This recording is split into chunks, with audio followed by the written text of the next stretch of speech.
down here at the federal courthouse. We just watched a few of the marshals there raise a brand new flag on the courthouse down here. This is the second day of the closing arguments. But give us just a moment. There's a few of them here that's going to do the Pledge of Allegiance since we just raised the flag here. So. Now we're going to do the Pledge of Allegiance real quick. Go ahead. I pledge allegiance to the flag of the United States of America and to the republic for which it stands, one nation, under God, indivisible, with liberty and justice for all. Amen. Amen. There it is, guys. So we'll get you. We'll get you an update. He doesn't believe in the flag. We'll get you an update here real quick on kind of what's going on so far. The defense has finished their. We'll go over here to the corner over. Maybe there's a little less wind.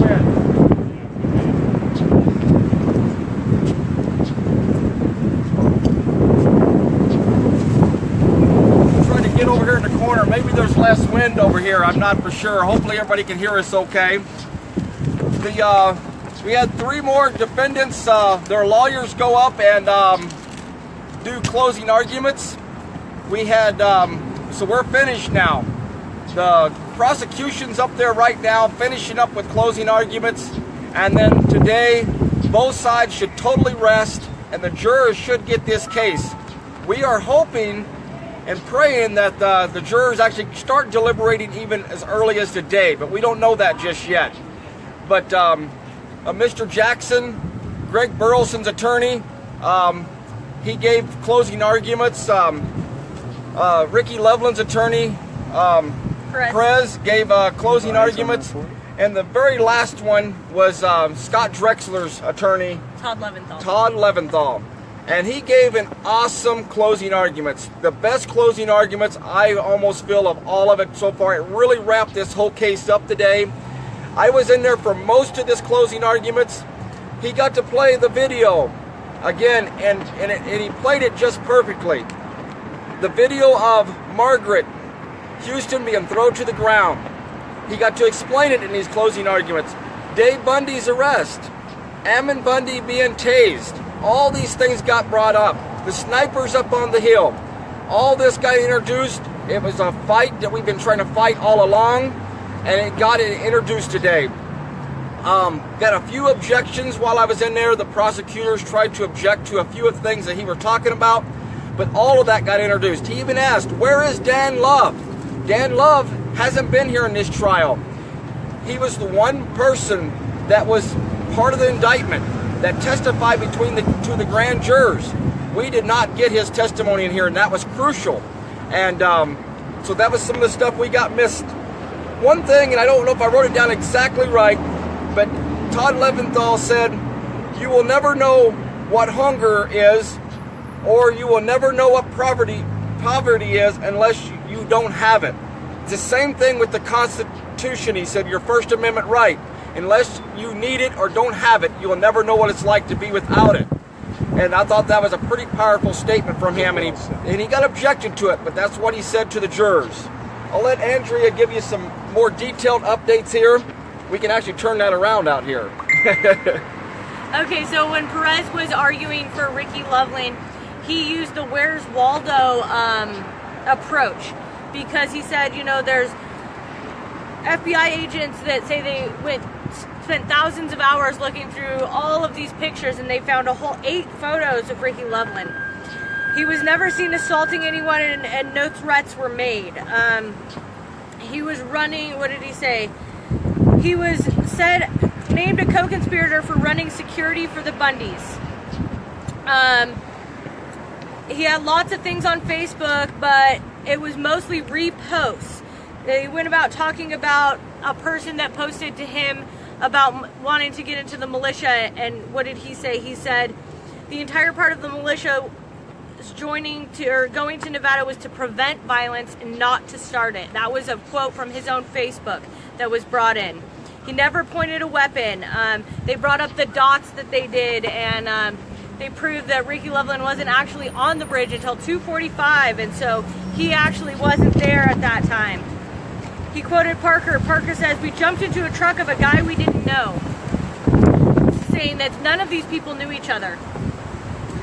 And then they talked about, because Ricky shared MOA's Operation Mutual Aid posts, and he said he was just trying to share messages and get people in contact with people who were planning, organizing, I guess.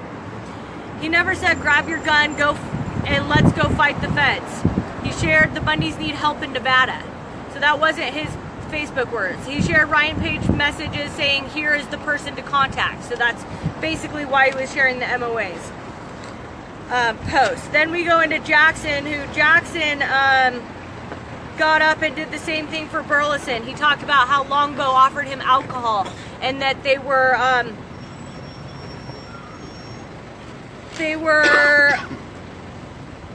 during the FBI interrogation, they offered him alcohol. All of them were offered it, but his client took it. He was the only one who had the weakness for alcohol, and the government may have been taking advantage of him while they interviewed him. And he asked the jury why they would give a man alcohol before they interrogated him if they wanted accurate information. And he said, you would give alcohol to someone you were trying to get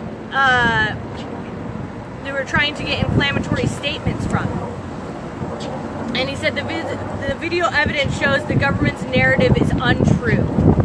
When Leventhal got up, he said a part of his opening statement was that these guys didn't go because of cows.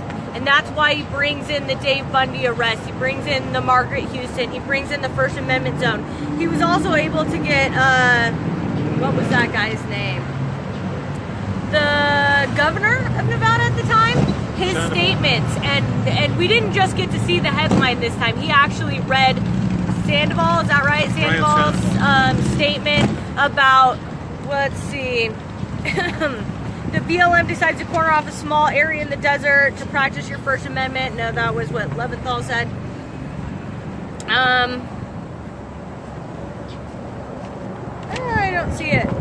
He said that no amount of cows gives you the right to come and use guns and intimidate people. Talking about the BLM and how they were holding themselves. He also talked about the sheriff at the rally and what he said, and that people were yelling and cheering, and that you may not be able to hear everything. And then he talked about Cliven's speech, and he brought it to all of us. I want to say that his statement was very true for all the people standing there. He said, someone could get up there and say, "I want all the metal detectors taken down. I want all the marshals disarmed, and I want free food in the cafeteria because the people are hungry." And that was like basically restating what Cliven said about ask the sheriff to do for the BLM, saying what we would like people to do up there. And he says, obviously no one believes that that's going to happen. It's just a statement. He said that the government has not provided one piece of evidence that links Drexler to the conspiracy. After that, I did have to leave because Micah McGuire had his hearing in a different courtroom, and so me and two other people went over there to show him some support. We got in there, and we were there for when he got there, and they had us leave the room, attorney-client privileges. We were able to come back in for the end where she did grant his request for new counsel, and at 4 o'clock today you have another hearing where he will be appointed that new counsel. It was important for him to get a new counsel, so if he does go pro se and he has some problem in the courtroom, he's not immediately put back as this gentleman representing him. He wanted to get somebody else in there, somebody he felt like he would do better, and I believe he still is going to go pro se. I was able to get back in the courtroom for the end of Leventhal's, where he said both the head, the Metro and the sheriff did not come and testify at this trial. Why is that? Oh yeah, then he reads the Sandoval statement. No cows justify the amount of intimidation that is going on, the road closures and the heavy-handedness of the BLM. There is overwhelming doubt in this case. Does the court order to gather cows give the BLM the right to use force?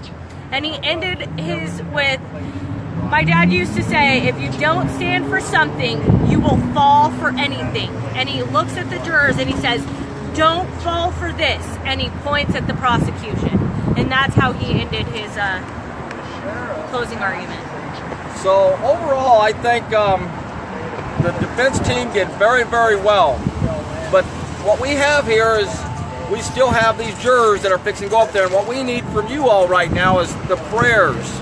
We need this country to fall on their knees and start requesting of God, our only hope here in this whole country, to turn this whole thing around. Because without a big miracle, we don't have anything here.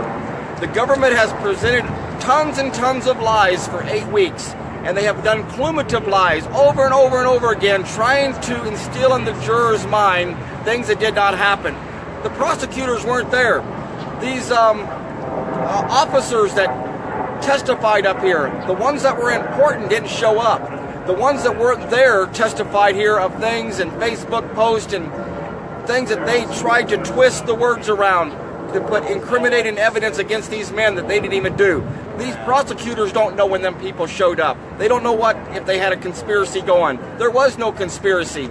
The defense team did the best they could under the circumstances, and being rejected over and over again, hundreds and hundreds and hundreds of objections, evidence that was not allowed that could prove these men's guilt, innocent, instead of trying to prove guilt of something that wasn't true.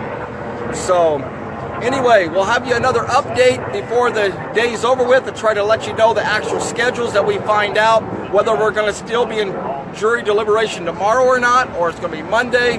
We don't know those answers yet. Hopefully sometime this afternoon we'll find out all those. But we know that it's going to go into the hands of the jurors sometime, possibly today or tomorrow. So keep us in your prayers. We need prayer warriors all across this country joining together so we'll get a miracle in this case and these guys can go home sometime next week. And, prayers from other countries are not exempt, to say. Exactly. And once again, we have Micah's hearing at 4 o'clock today, so if you're around and you can come in and help us, there's only 2 benches in that courtroom, and I'm sure we could get it filled for him. Awesome. Gavin agrees that the justice system is busted, So yes. Well, thanks again for joining us. We'll be back this afternoon with another final update of the day. Again, keep praying for us. We're still standing down here strong. We had a lot of people down here again today, and we probably won't be back in the courtroom again after today until we get a verdict. And that's no telling when. But so the day is probably the last day of court, and the jurors will get the case, and we'll just be down here waiting for that verdict to come in. Thanks again. Have a good day, and God bless. thanks everybody. I hope you enjoyed that flag, the ceremony. Thank you for watching Unindicted Co-Conspirator News.